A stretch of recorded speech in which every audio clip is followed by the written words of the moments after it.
Hello, Dr. Rowe here. Look at this, I'm on a spinning chair.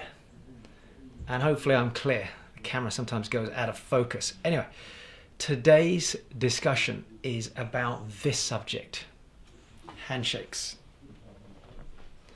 More specifically, two people meeting and having a partnership, having a working relationship is a topic that for many years has been coming up and down, and people say to me, Dr. Rowe, how do I choose my business partners? What do you look for? What things should I be considering?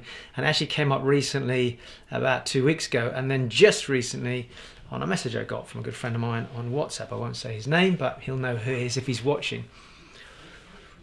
So let me tell you a story. Around 2006, 7, that sort of period, I went into a business partnership and I chose to work with this specific person for several reasons. I liked him, we got on well, we did things together, outside in terms of activities, social activities, adventure, etc. But we just, we had a good relationship in that respect. And we had a lot of aspirational ideas. And those aspirational ideas led to the formation of a couple of businesses. And what I didn't really appreciate, and this is the challenge you have sometimes when you get to know somebody well in a friendship, is you can have blind spots. So I missed this person's spending behavior and things that he was saying that didn't necessarily align with his actual behavior. There was quite a lot of bravado and quite a lot of BS as well going on in the background. And I didn't necessarily pick that up because I was really focused on, we can do this, we can get this built, we can build this amazing business. And the long and the short of it was, it cost me a lot of money. I mean, thousands and thousands of pounds of money plus lost time, probably a year and a half's worth of time, opportunities, projects that were started but then had to fall by the way. Very painful experience. And what I found during that learning experience was that I had to reflect on myself a lot and look at the core values of how I was showing up, how this person was showing up, and also just listening to that inner voice, which I think I had, if you like, quietened down. If anyone can relate to this, you might be giving me a wave here. I tuned down or turned down because I was in pursuit of success, money. And this has happened a couple of times, to be fair. I mean, this was probably the biggest. Well, actually, there's been others since then, but in a different way. And again, every time there's been a challenge in business, it's because I've ignored these signs. So I was interviewed on stage, this is going back a few years now, maybe about 2 or 3 years ago, large stage event, 4,000 or 5,000 people. There was myself, an American speaker, and a few others, I won't name them, but we were on the stage and people were asking us direct questions. I think Rob Kiyosaki was there and a few others. And one of the questions was, what's one of the biggest mistakes you've made in business? And my response to that was chasing money, literally setting the business up, working with people without necessarily really getting aligned with them and being clear that my vision and my purpose and my values were aligned with theirs, and seeing through any BS that might be coming out. I was focused on making profit, focused on making money. And actually, at the corner of my eye, I could see the other speakers nodding their heads and in agreement.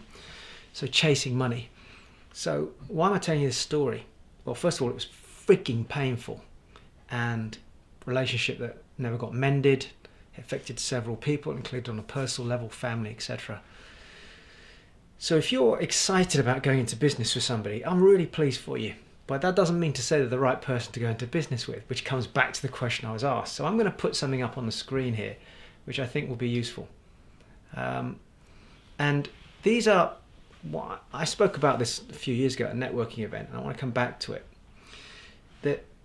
These aren't the definitive 4 things. In fact, you could probably double that right now, and I might do a second follow-up video if there's enough interest on this subject. And we may even do a podcast. We've been talking about this for a few weeks now. Let's do a podcast on this particular subject. Number 1, be clear on your outcome.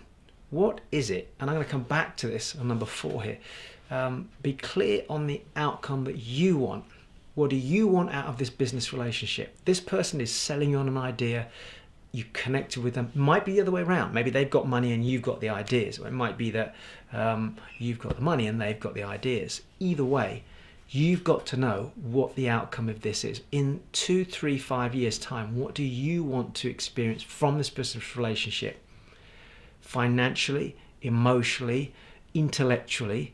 And there's more than just one thing, which is money, when it comes into business. Yes, that's the functionality of the business, and we want to be profitable.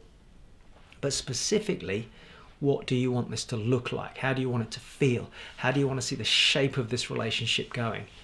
And remember, business with somebody else is always going to be a relationship, so let's not ignore that. And how do you want it to play out for you? Okay, so think about, what this is going to look like for you on a personal level, on a business level, family level. How could you see it working with this person? So describe it, write it down, and be clear about that, because that's what you need to bring to the table when you're having a conversation with that person or them. Number 2 is, what are their values and what are your values? So what are your core values in business and what are your core values on a personal level? Now, undoubtedly there'll be a crossover. There should be. I mean, truth, honesty, integrity, those sorts of things, determination, they're all strong values. And what I mean by a value is something you want to feel more. I want to feel more vibrant. I want to feel more integrity. I want to feel more persistence. I want to feel more success. I want to feel happier. Anything you feel, you can attach a meaning to is a value. So what do you value most when it comes on a personal level? For example, you might value family time, and you also value the fact that your business provides you with that, but you value in business something different. So you might value hard work. You may value tenacity. You may value somebody being absolutely brutally honest. You may value somebody having a lot of integrity. Then you've got to look at their values on a personal level. Their values in business, and it needs to be an open conversation. Tell me about your family life. So how do you deal with a balance between business and family?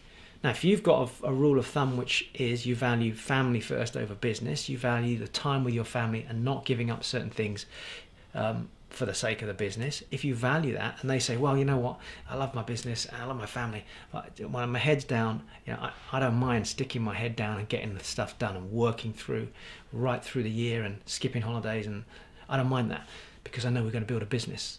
Well, that's great, but how does that feel for you? And what if that affects their personal life and their family life? And what if that then has an effect on your business? What's their integrity like? Are they open at an early stage to talking about their financial situation and being transparent about it? Or are they more guarded about it? Have you spoken to other people that have been in business with them and checked to see how that relationship was? How did they get on? I get this question quite a lot when people go, I'm going to go and do this, I'm going to speak with this, speak at this event, or I've been invited by this organisation. What do you think, Dr. Rowe? And it's not my place to make a comment about what I think, but what I can do is make an objective statement and say, well, this was my experience. But you may have to reach out, because you've got to make sure that there's a genuine alignment, and it can't be bullshit alignment. This is where I've discovered over the years, personally for me, where people have blown smoke up my arse to try and keep me happy. And I've seen this countless times. I don't want to go into it. As I've got older now, in my 50s, I get to see it, and it's quite funny because people don't realise I can see it, but I can. And sometimes what I'll do is I'll allow them to play that game with me, just enough for me to see the true colours of who they are. And that might sound a little bit strange thing to do, but when you've been shafted enough times over the years, and you're not going to get to 50, 55, 60 and be in business and not have had bad experiences. If somebody says they've had bad experiences, they're lying. They must have had something that hasn't gone quite as well as it should have done, and it would have been based on a set of decisions they made, most likely working with somebody, only to discover afterwards, I wish I hadn't worked with that person. That's the conversation you've got to go back to. Why wouldn't it have worked? Why didn't it work? Why do you wish you'd never worked with that person? Oh, because these were their values, these were their beliefs, this is their attitude, those type of things. Number 3 is their vision. How is their vision? How does their vision align with your item number 1 there, your outcome that you're looking for? Because they may have a vision for personal life different to the business, which is great, and that's what you want, and similar for you. But how do the two cross over? How do your worlds cross over together in that world of business? And how are you going to show up? What are you going to bring to the table? How do you want the vision of the business to be? Do you want it to be a hands-on, a hands-off business? Do you want to be involved in it, or do you want to be building it and then stepping away?